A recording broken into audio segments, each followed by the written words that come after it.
गोसेवा करणारी मंडळी आहेत. ते रेपाळे महाराज गोसेवा करतात पारनेरला, पुणेवाडीला.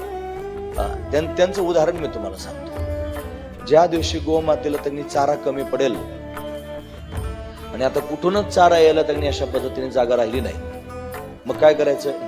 त्यांनी गोमातेच्या कानात सांगायचं, मग या हा चाऱ्याची थोडी कमतरता आहे, कुठून जर चाऱ्याची व्यवस्था झाली तर बरं होईल, असं फक्त तिला म्हणायचं. आणि चमत्कार होतो महाराज. कोणीतरी असा माणूस सापडतो की जो गोसेवा करण्याकरिता गाईचा चारा आणून देतो. आणि मग अशा म्हणजे तिच्यात ते सामर्थ्य आहे. मला ती कामधेनू तिला म्हणतात, तिला कामधेनू म्हणतात. ती काही सामान्य नाही. महाराजांच्या भाषेमध्ये सांगायचं असेल तर महाराज शिवाजी महाराज वर या यावर.